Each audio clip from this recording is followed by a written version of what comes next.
Olá, este é o Literatura Miojo e no episódio de hoje falaremos sobre o capítulo 6 da obra Fenomenologia do Espírito, de Hegel.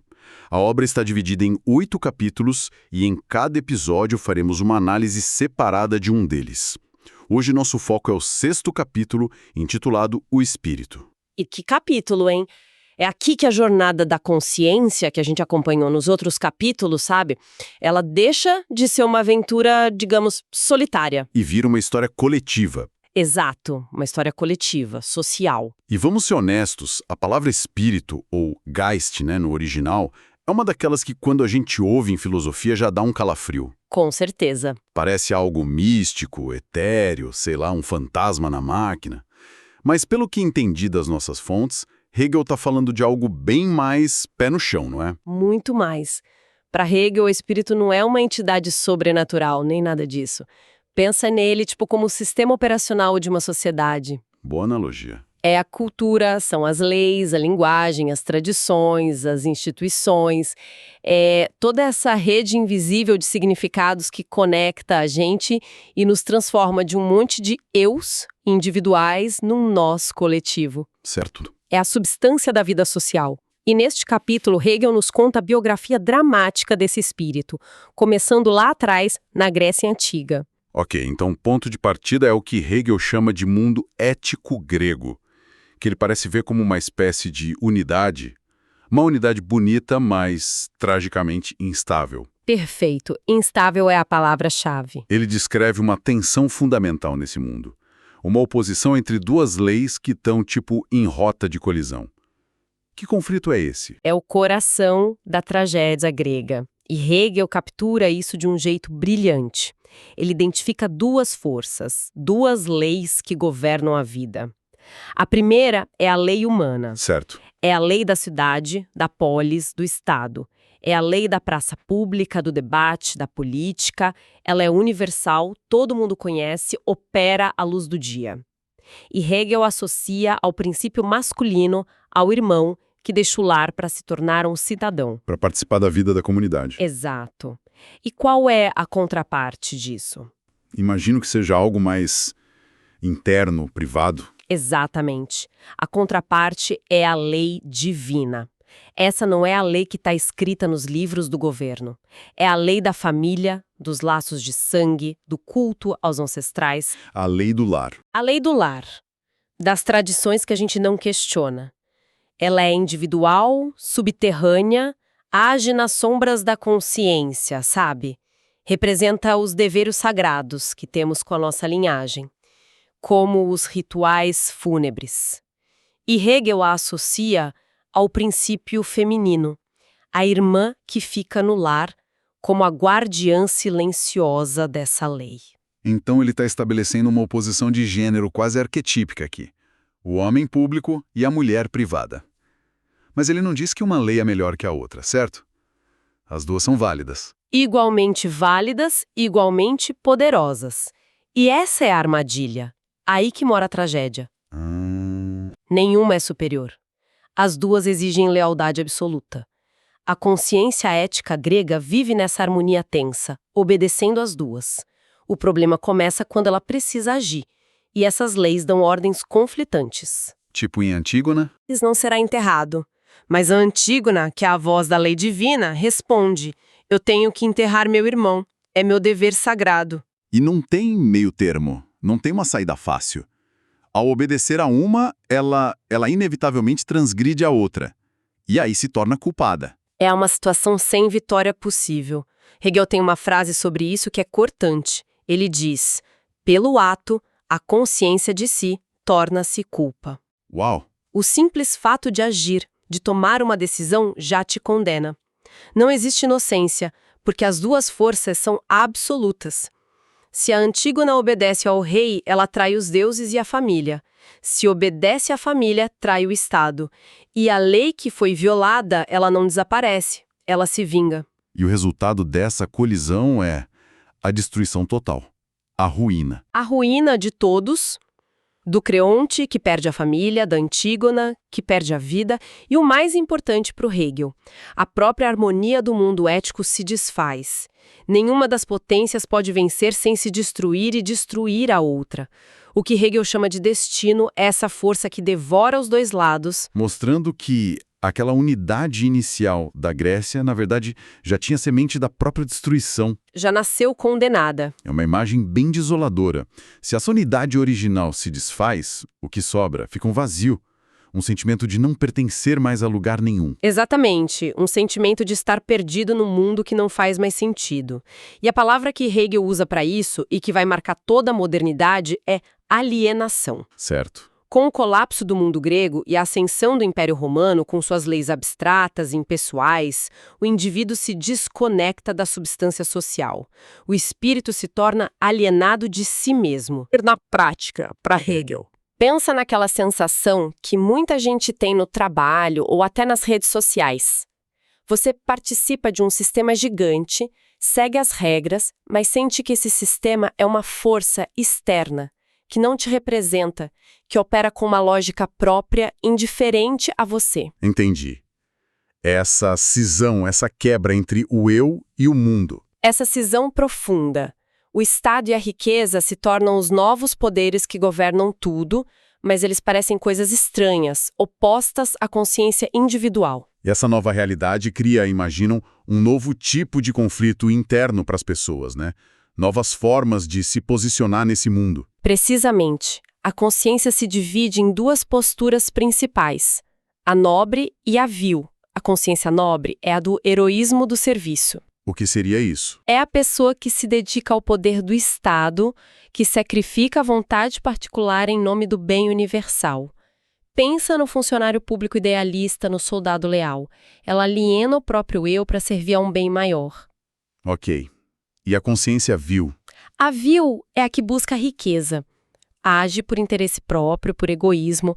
A ironia, para Hegel, é que a riqueza, ao circular, parece criar um bem para todos, mesmo sem essa intenção. O empresário que só quer lucrar acaba gerando empregos, produtos. Entendi. Então esses dois personagens viram as figuras centrais desse mundo alienado. Exato. As fontes que a gente leu dão um destaque especial para o papel da linguagem nesse estágio. Como que a linguagem entra nessa história de alienação? Aqui a análise de Hegel fica incrivelmente sutil e moderna. Ele diz que a linguagem é o ser aí do puro si. Uma forma bem hegeliana de falar. De dizer que é na linguagem que nosso eu interior se torna real, visível para os outros. Nossos pensamentos que são invisíveis ganham um corpo no mundo com as palavras, só que nesse mundo alienado, a linguagem adoece. Adoece. Como assim? Ela vira o palco da hipocrisia mútua. Pensa na linguagem da corte, na lisonja, no discurso político de hoje em dia. A linguagem começa a expressar o exato oposto do que ela quer dizer. A inversão total. Total.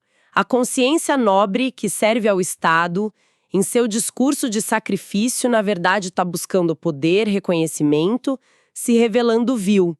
E a consciência vil, que só busca o lucro, usa a linguagem para se apresentar como benfeitora social, parecendo nobre. É um grande teatro onde todo mundo sabe que está mentindo, mas o show continua. Perfeito! É o auge da inversão. Essa alienação total, onde nem a palavra significa mais o que diz, parece um ponto muito baixo. Isso leva a alguma ruptura. Leva ao maior conflito intelectual da modernidade, segundo Hegel. A batalha entre a fé e o iluminismo. É o clímax da alienação. De um lado, você tem a fé. A consciência, se sentindo perdida nesse mundo hipócrita, ela foge. Foge para onde? Para um além. Um mundo suprassensível, puro, onde a verdade absoluta estaria.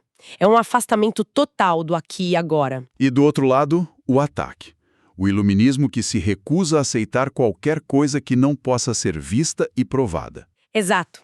Imagina o iluminismo como um detetive cético, que não aceita mistérios. Ele entra no templo da fé e começa a testar tudo com a luz fria da razão. Essa estátua que chora é um truque. Essa relíquia sagrada, fraude. A ideia de Deus no céu, uma projeção dos nossos medos. Isso. O objetivo do iluminismo é demolir esse além e trazer toda a verdade de volta para o aquém, para a razão humana. E nessa batalha, quem vence? O iluminismo, de forma avassaladora. Ele esvazia o céu de todos os mistérios, mas é uma vitória amarga. Uma vitória que deixa um vazio. Exato. O mundo fica sem encanto e o absoluto que antes era Deus se torna um vazio ser supremo, uma entidade abstrata sem conteúdo. E essa vitória, para Hegel, tem uma consequência política terrível. A Revolução Francesa. E especificamente o período do terror. A vitória da razão pura leva ao que Hegel chama de liberdade absoluta. É uma liberdade que se livrou de tudo, da tradição, da fé, das hierarquias.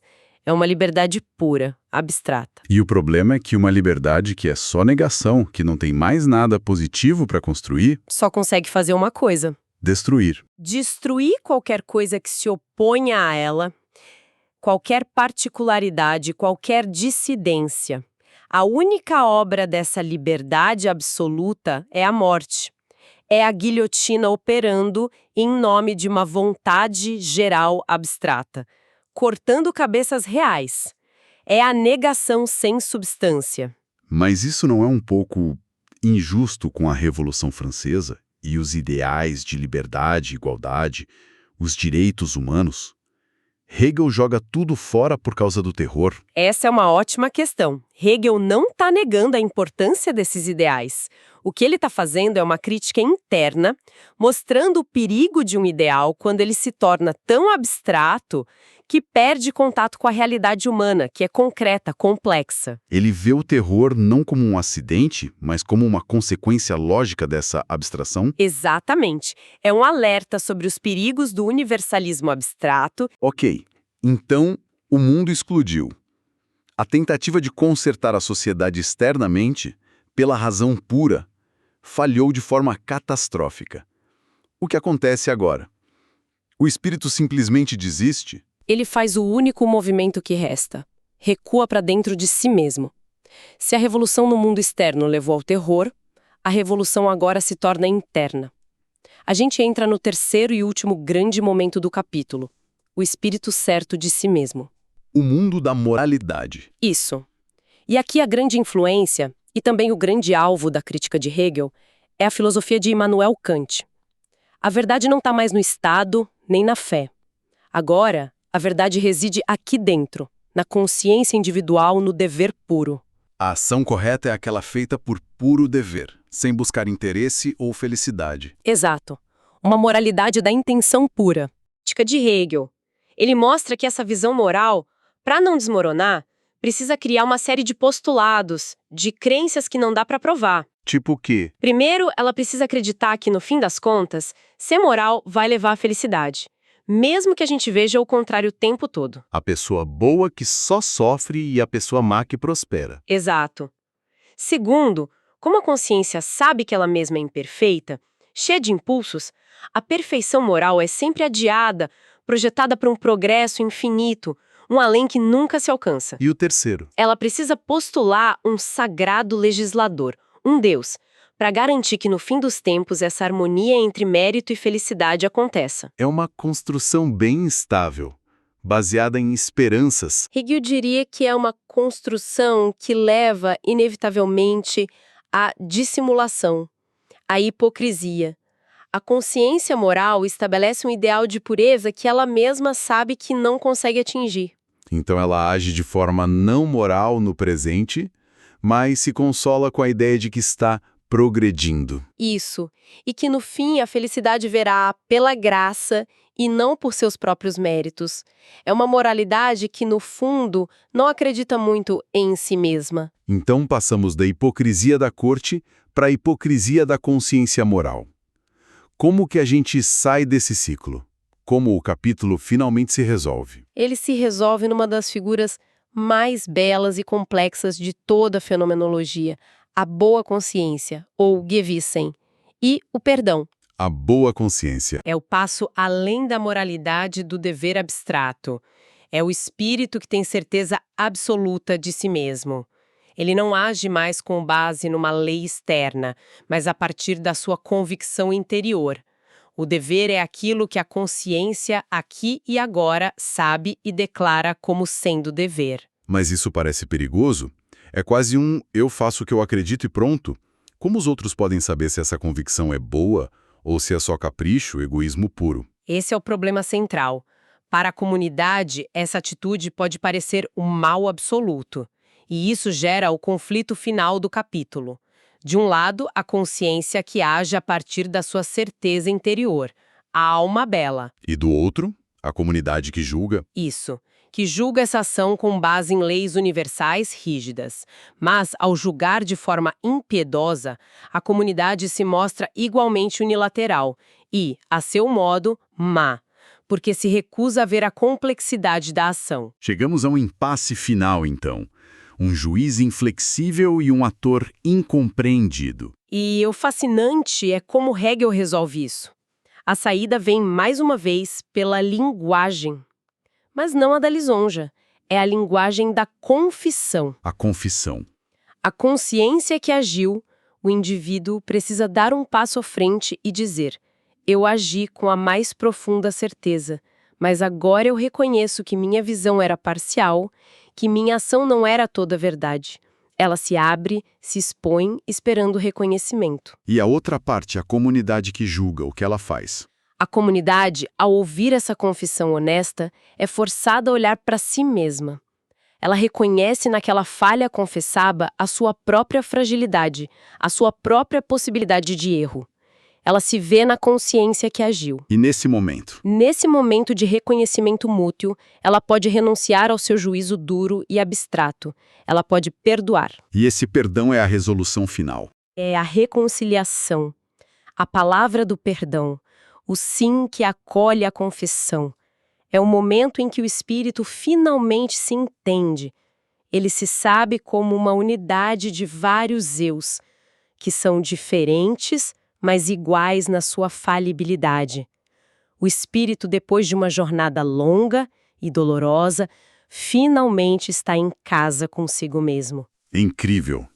Depois dessa jornada épica e violenta pela história da unidade quebrada dos gregos, passando pela alienação do mundo moderno até a hipocrisia da consciência moral, a solução final não é uma lei melhor ou um estado perfeito. É um ato profundamente humano, a confissão e o perdão.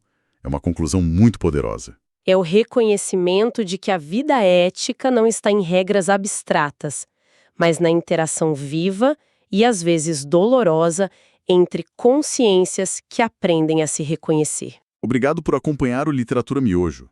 Curtiu? Então procure a obra original, porque nada supera o prazer da leitura. A literatura te espera, sem pressa, mas com prazer.